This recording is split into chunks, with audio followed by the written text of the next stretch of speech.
Hey guys, Josh here, and in this video I'll be sharing with you some of the most overlooked farming games. There are so many games releasing every year, and usually there is one or two that stand out that everyone's playing and talking about. Then there are unfortunately dozens of other games that are really not so great, and often end up being a waste of time and money. But between all of these, there are some really fun and unique games, which for a reason or another simply don't get the full attention they deserve. To qualify on this list for today's video, it must be a game that I've played and enjoyed enough to recommend, obviously, but also it needs to have fewer than 1,000 reviews on Steam. For reference, Fields of Mistria is currently sitting at 19,000 reviews, Roots of Pacha 3,000, and Echoes of the Plum Grove 2,000, so I won't be talking about those. If you discover a game you would like to play by watching this video, leave a like to let me know and let's begin.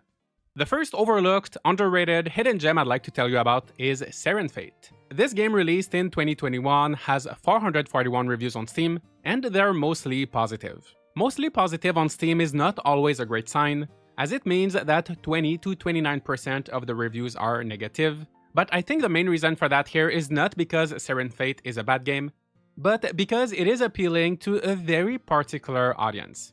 In fact, in order to prevent anyone from feeling misled, the developer put this big warning on the Steam page. So it says, "Danger ahead, please consider before diving into this world. Serin Fate is deceivingly difficult and you will die."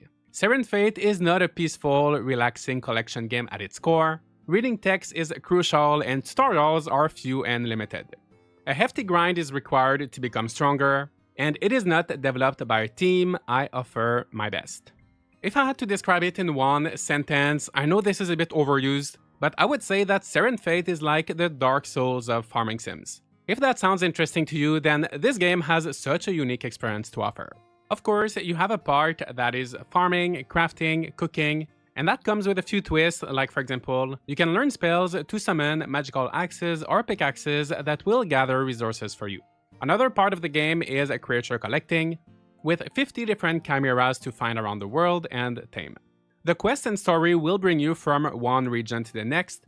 You'll go through a lot of combat with huge difficulty spikes, and you are expected to grind, learn from your mistakes, and slowly overcome these challenges.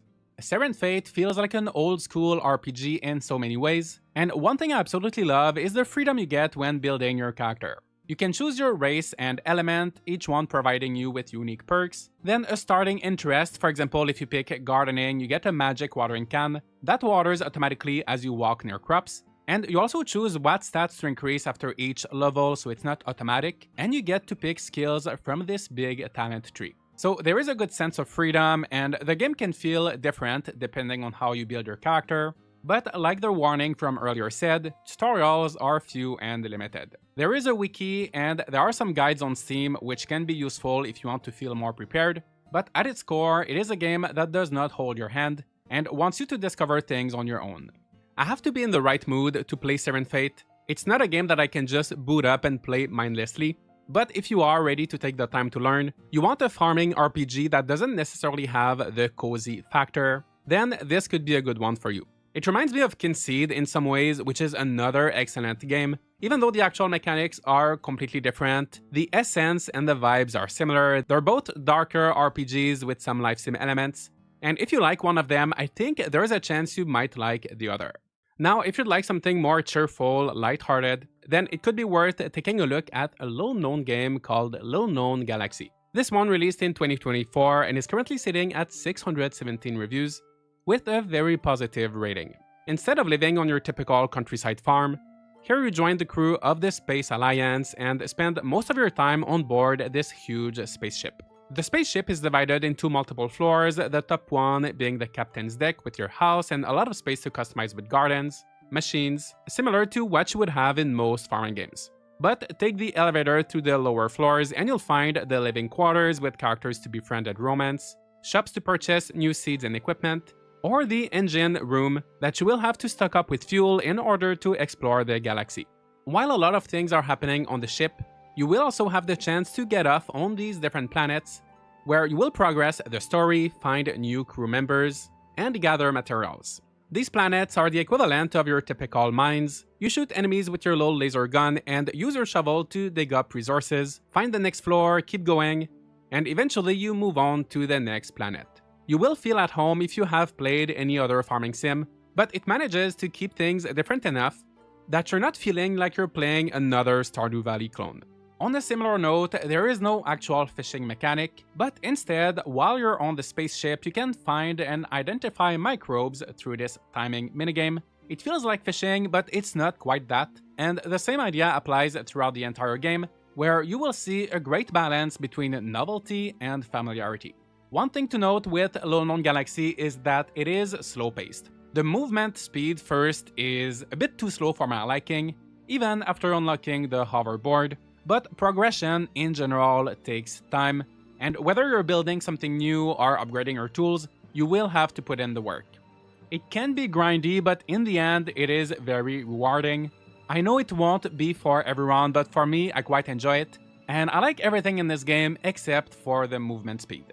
Overall, Little Known Galaxy is a very charming space-themed farming sim. It's made by 2 people, and you can truly feel the love and care that went into every detail. I did try a few other farm sims in space recently, such as One Lonely Outpost and Farlands, but if I had to pick only one, without any hesitation, I would go for Little Known Galaxy. Back to our planet, but not quite down to Earth, we have the very chaotic Cornucopia. Since its 2023 early access launch, Cornucopia garnered 342 reviews and has a very positive rating. A few reasons why I think it's not getting more attention than it is. First, it's still in early access, and second, it is unfortunately not available in the UK at the moment. The developer is working hard behind the scenes to fix that, but obviously it reduces the potential player base. I forgot about this until now, but there's a quote of myself on the Steam page that is extremely fitting for this video. I said about Cornucopia, it is such a hidden gem, no one talks about it, but it's so fun. Fellow content creators Payton and Sharky also enjoy the game, as you can see here, and now let's dive into why it is so fun. Visually, the colorful art style that combines 2D sprites and 3D environments is eye-catching, and the whole atmosphere is simply unforgettable.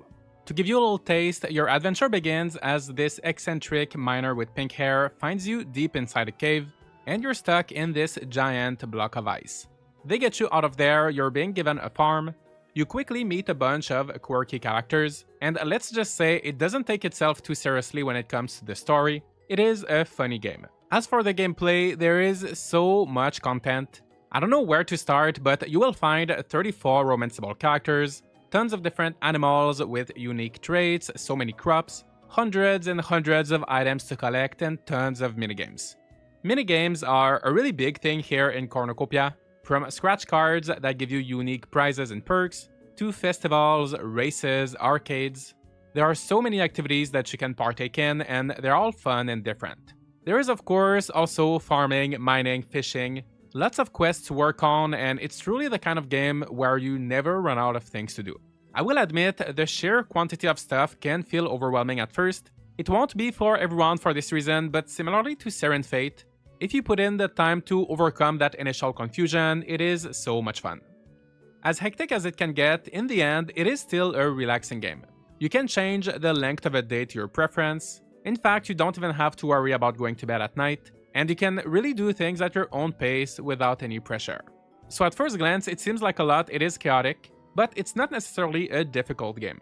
And yes, it is still in early access, but the solo developer working on this has been pushing out updates regularly, taking feedback from the community to make improvements, adding quality of life features, reworking the character portraits, and the project has evolved so much since its early days. So if you're in search of a quirky farming sim with a crazy amount of content, Cornucopia is waiting for you unless you're in the UK. If you appreciate that 2.5D art style, another great option is Snacko, which recently came out of early access. It has an overwhelmingly positive rating on Steam, with 618 reviews. You get to customize your cat protagonist, and start a new life on Snacko Island, which seriously needs your help. You'll clean up the rubble from this abandoned town, build new shops like a grocery store, a carpenter, a blacksmith, send out invitations, and then select who gets to move in and take the job. One strength of Snacko is that it offers so much decor and customization. It lets you place things anywhere with or without the grid. You can rotate stuff freely, change the color of buildings, and if you ever change your mind, it is so easy to move things around at any time. Whether you're in town, on your farm, or inside your house, you always have the same amount of freedom, and there's a great selection of furniture to unlock and craft. Besides decorating, Snacko has simple, straightforward farming, ranching, and crafting, with a story that will guide you through all of these mechanics.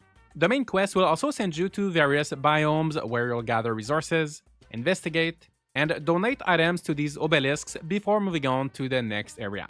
You also have these optional shrines, which are short puzzle or platforming challenges to complete as quickly as possible, and a ton of side quests.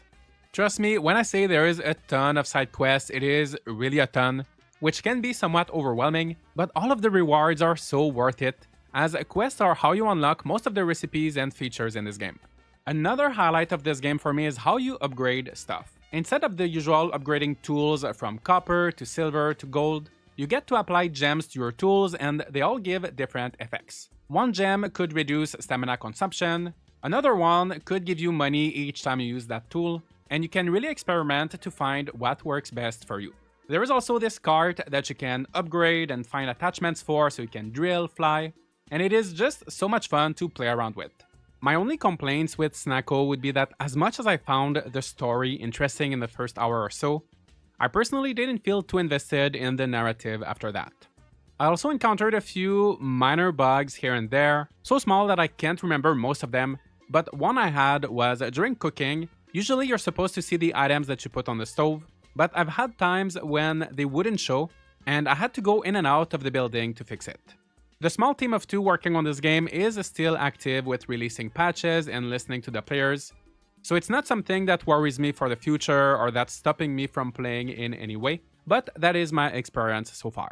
Now let's make a shift to full 2D with Doloc Town. Launched a few months ago in early access, this post-apocalyptic farming sim also has an overwhelmingly positive rating, and it has 963 reviews.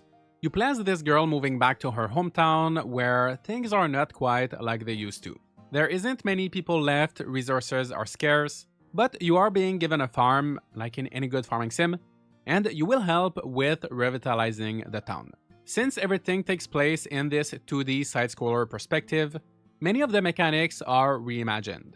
For example, instead of farming directly into the ground, which is toxic, you build these platforms to use the vertical space, and crops are planted in containers. You also have to work around harsh weather like acid rain, requiring you to protect your crops with plastic sheets, and other times you can turn things to your advantage, such as with lightning rods that generate electricity for your machines during storms.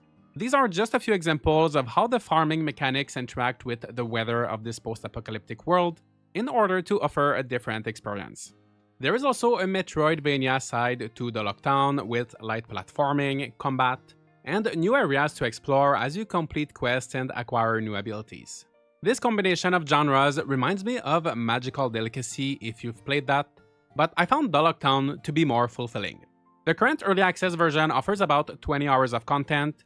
What is there does feel polished and enjoyable, but the main story cannot be completed yet, and some features such as ranching and farm automation are missing, along with a good portion of the social aspects like relationships, events, and festivals, so it could be worth waiting if you're looking for a complete experience.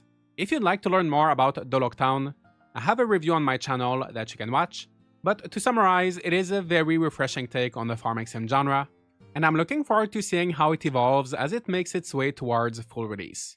Before we get to the last game on the list, I would like to give a honorable mention to Immortal Life. This is the game that sparked the idea for this video, but to my surprise, it already has over 3,500 reviews, so I guess it's not as much of a hidden gem as I thought. Still, I don't see too many people playing it, so here are my thoughts quickly. Immortal Life is a fantasy Chinese farming sim, and right there with its setting, atmosphere, and art style, it does stand out. Not only that, it takes all the features you know and love from farming games, and gives them a unique twist. For example, cooking is done not just through a menu, but it is a full minigame, almost like what you would do in Overcooked, where you have to pick up the correct ingredients, put them into the right cooking stations, and follow each step of a recipe until the dish is done. When you go into the mines, instead of your typical close-range combat with a sword, you get to shoot these little magical swords all around you.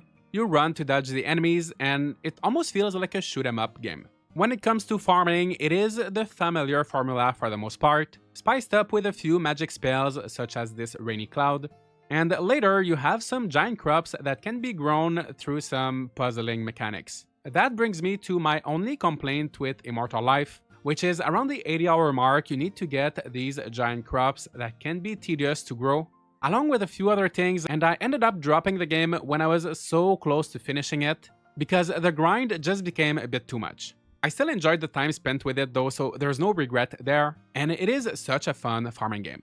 Just one thing to keep in mind, there is no romance in Immortal Life. You can have a roommate, and I think the story and characters are interesting, but if romance is an important element of these games for you, well, you won't find it here. So just like I was surprised at how Immortal Life had too many reviews to fit into my classification of a hidden gem, this last game has received way fewer reviews than I thought it would. Despite its very positive rating, Doraemon Story of Seasons Friends of the Great Kingdom only got 278 reviews on Steam since its launch in 2022. To be fair, it is also on PlayStation 5 and Nintendo Switch, where I assume they have a larger player base, but I still feel like this game is severely overlooked. As its long name suggests, this is a crossover between the popular manga and anime series Doraemon and the pioneer of farming simulation games Story of Seasons. Many people might dismiss it because of the Doraemon part, but trust me, I went into it without caring or knowing much about the Doraemon franchise, and I'm so glad I give it a chance. If you are familiar with Doraemon, then you will recognize the main characters, some of the tropes and items, but overall it is a standalone story with most of the characters being brand new. You play as this kid called Nobi.